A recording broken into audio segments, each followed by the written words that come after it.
Hi అండి. అందరికీ నమస్కారం. Welcome to my channel. ఈ వీడియోలో ఏపీ ఉద్యోగ పెన్షనర్లకు కొత్త ఫిట్‌మెంట్ మరియు కొత్త పే స్కేల్స్ ప్రకారంగా జీతాలు పూర్తి సమాచారాన్ని అయితే వీడియోలో తెలుసుకుందాం. వీడియోని ఎక్కడే గాని స్కిప్ చేయకుండా ఎండ్ వరకు చూడండి. అప్పుడే ఇన్ఫర్మేషన్ పూర్తిగా అర్థమవుతుంది.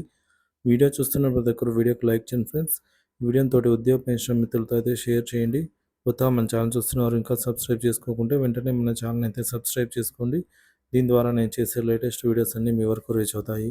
ఇక ఆలస్యం చేయకుండా వివరాల్లోకి అయితే వెళ్ళిపోదాము.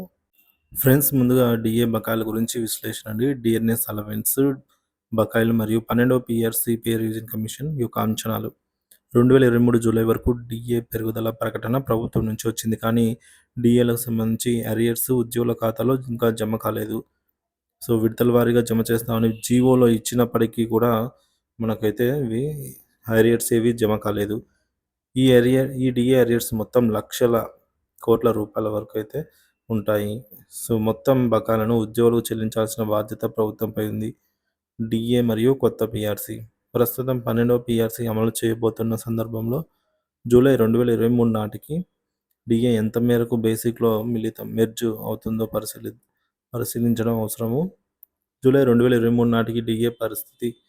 జనవరి 2023 నాటి డిఏ అనేది 30.03, అలాగే జూలై 2023 నాటి డిఏ 33.67కి అయితే పెరగడం జరిగింది. ఒక 3.64% పెంపుతో. ప్రభుత్వం కొత్త పీఆర్సీ అమలు చేసినప్పుడు డిఏను బేసిక్‌లో మెర్జ్ చేస్తుంది. ఈ సందర్భంగా ఫిట్‌మెంట్ కీలక పాత్ర పోషిస్తుంది. ఫిట్‌మెంట్ 11 పీఆర్సీ సమయంలో 23% ఫిట్‌మెంట్ మాత్రమే ఇచ్చారు. ఇది ఉద్యోగుల్లో తీవ్ర నిరాశనైతే కలిగించింది. దీనిని రాష్ట్ర చరిత్రలోనే వెనుకబాటు పీఆర్సీ అని అభివర్ణించారు.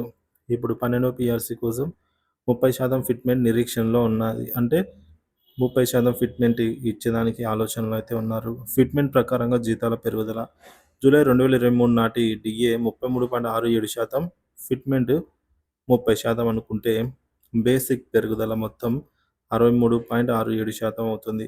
ఉదాహరణకు ఒక ప్రస్తుత ఉద్యోగి బేసిక్ సాలరీ 40,000 అయితే కొత్త బేసిక్ ప్రకారంగా 40,000 ఇంటూ 16 1.637 అనమాట.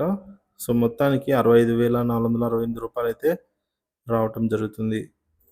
అంటే ఇక్కడ దగ్గర దగ్గర రూ. 25,468 40,000 బేసిక్ ఉన్న వారికి పెరుగుదల అయితే ఉంటుంది. ప్రస్తుత పరిస్థితి. 12వ పీఆర్సీ 2023 జూలై నుంచి అమల్లోకి రావాల్సి ఉంది. కానీ ఇప్పటి వరకు ప్రభుత్వం ఎటువంటి స్పష్టమైన నిర్ణయం తీసుకోలేదు. ఇప్పటికే 17 నెలల సమయం వృధా అయింది. ప్రభుత్వానికి సూచనలు. డిఏ అరియర్స్ చెల్లింపు. ఉద్యోగుల బకాయిలు వెంటనే చెల్లించాలని చర్యలు తీసుకోవాలి. రెండవది పీఆర్సీ అమలు. 12వ పీఆర్సీని త్వరగా అమలు చేసి ఉద్యోగుల నష్టాన్ని నివారించాలి. మూడవది మధ్యంతర చర్యలు. కొత్త పీఆర్సీ వచ్చే వరకు ఉద్యోగులకు జీతాల్లో తాత్కాలిక పెరుగుదల అంటే మధ్యంతర భృతి ప్రకటించాలి. ఇలా వ్యవస్థను సమర్థవంతంగా నడిపే ఉద్యోగుల నమ్మకం మరియు మద్దతు ప్రభుత్వానికి అయితే ఈ విధంగా లభించగలదు.